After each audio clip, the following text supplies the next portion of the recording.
Hola, soy Marco Fajardo de Cita de Libros de El Mostrador. En esta ocasión estamos con el historiador Leith Passmore, quien por estos días está presentando su libro La guerra dentro de los cuarteles, una obra que recoge la historia de los conscriptos que prestaron su servicio militar durante la dictadura. Muchas gracias, Leith, por recibirnos. Hola Marco, muchas gracias por la invitación. Bueno, cuéntanos un poco cómo fue que llegaste a este tema y por qué quisiste investigar estas historias.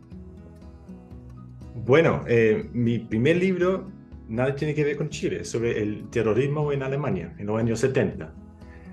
Y en este contexto yo analicé textos de presos políticos en Alemania en ese entonces. Y una vez en Chile, yo empecé a leer testimonios de presos políticos acá. Y lo que me llamó la atención fueron los pocos momentos de contacto en los testimonios de los presos políticos entre los presos y los jóvenes haciendo guardia, ¿cierto? Hay unas descripciones de estas interacciones. Eso me llamó mucho la atención. Y justamente en ese momento estaba surgiendo y consolidándose un movimiento de ex conscriptos. Eso fue como 2010, sí, 2010. eh, un movimiento de ex conscripto que quería beneficio y reconocimiento como víctima de la dictadura, ¿cierto? Entonces, esos dos elementos me llevó al proyecto. Bueno, recordemos que en esa época el servicio militar era obligatorio y Sí. duraba 2 años. Claro, eso se cambió en 74, ¿cierto? Entonces, los que entraron en 73 entraron por un año y eso se cambió en 74, ¿entendido? Pero claro, durante la dictadura para casi todos fueron 2 años. Y pasaron, por lo que yo leí, 370.000 jóvenes por esa experiencia. Claro, y casi 100.000 de ellos han tenido algún contacto con ese movimiento, ¿cierto? En los últimos 10, 15 años, ¿no? Entonces, son muchas personas, entonces el libro tiene que ver con cómo este grupo, dentro del contexto del movimiento, recuerden su servicio militar, cuál es su perspectiva de servicio militar, eh, siempre desde el presente del libro, que es la primera década del siglo XXI. Cuéntame un poco, ¿esto fue una investigación bibliográfica? ¿Tú hiciste entrevistas? ¿Cómo fue cómo se desarrolló la investigación? Bueno, las dos cosas. Eh, claro, yo hice entrevistas, pero también, bueno, a través de Chile, ¿cierto? Desde Arica hasta, bueno, con personas de Punta Arenas, pero no en Punta Arenas. Eh, pero los grupos también habían ya recopilado en ese entonces cientos, miles de testimonios en el contexto de las demandas, ¿cierto? De las agrupaciones. Entonces yo también leí muchos de estos testimonios también para hacer la investigación. Cuéntanos un poco, cómo podríamos caracterizar a estos jóvenes. ¿Eran jóvenes de los sectores populares, de clase media? ¿Y cuáles fueron las experiencias, cuáles son un poco las historias que nos puede contar, que hayas recogido, digamos? Claro, entonces el servicio militar en el siglo XX era un rito importante para jóvenes de los sectores populares, como dijiste, ¿cierto? Entonces son de sectores humildes, muchas veces de las regiones, y entraron en los cuarteles queriendo hacer el servicio militar, ¿cierto? Era obligatorio, pero la mayoría, diré yo, quería hacerlo, ¿no? Era un rito importante en términos de hacerse hombre, entre comillas, para tener una educación que en ese entonces no fue dada, tener quizá una formación técnica, quizá tener mejores opciones en el futuro, ¿cierto? En términos de encontrar trabajo. Entonces, la mayoría quería hacerlo. También para defender la patria, ¿cierto? Para pensando siempre o casi siempre en la gloria del siglo XIX, ¿cierto? Entonces, esa patria que tiene que ver con los desfiles del 18, con el uniforme, con los héroes del siglo XIX, ¿no?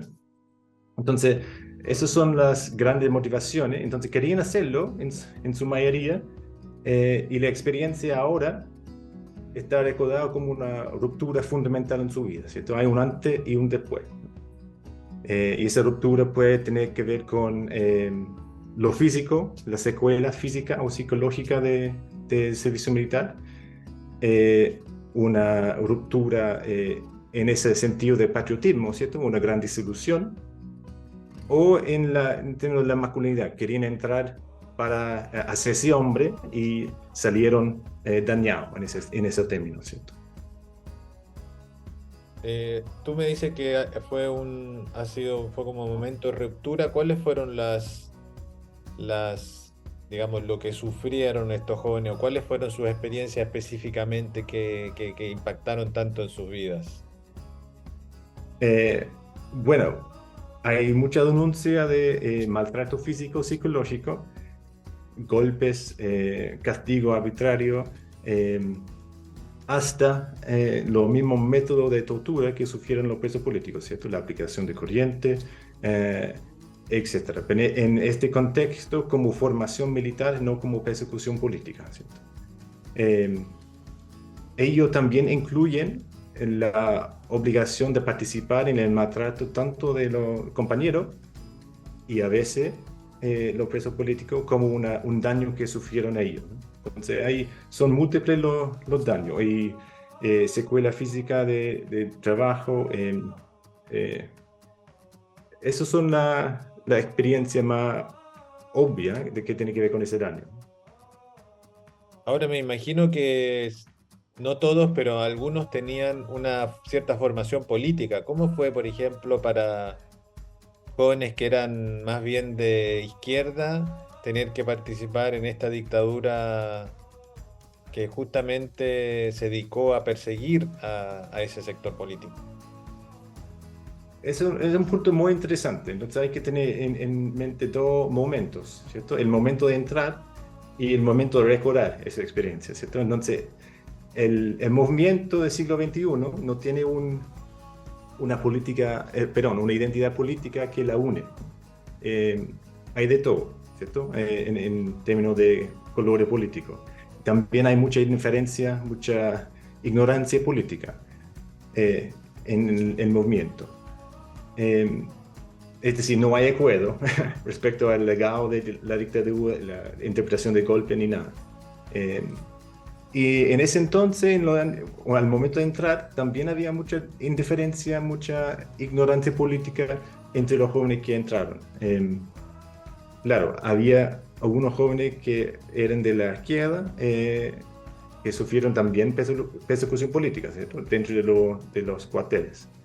Pero yo diría que en su mayoría estamos hablando de indiferencia, ignorancia política al momento de entrar. Un buen ejemplo es un ex conscripto que no quería decir o no quería mencionar por nombre del partido.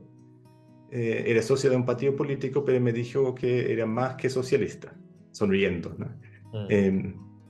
Pero él explicó ser socio de ese partido en términos económicos, ¿cierto?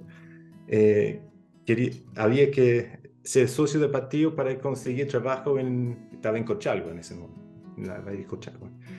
Entonces explicó su participación política en términos económicos. Interesante que también explicó el deseo de querer hacer el servicio militar en los mismos términos, ¿cierto? Económico, ¿cierto? Tener una oportunidad de encontrar trabajo mejor después, ¿no? Entonces, en términos políticos hay un poco de todo. Ahora me imagino que no era lo mismo prestar el servicio militar en el momento del golpe de Estado que después, a medida que fueron pasando los años, los 70, los 80, me imagino que el libro abarca distintas etapas de la dictadura y el servicio militar para los jóvenes. Sí, así es. Entonces no hay una identidad política que una al movimiento. Lo que lo une es esa narrativa de ruptura, ¿cierto? Un antes y un después. Y también la idea de estar en guerra. Entonces las guerras del título son múltiples. Son la guerra interna, pero también las guerras con los vecinos, la casi guerra con Argentina, la preguerra con Bolivia y Perú en ese entonces. y también la construcción de la carretera austral, que era parte de la misma lógica de la defensa nacional, ¿cierto?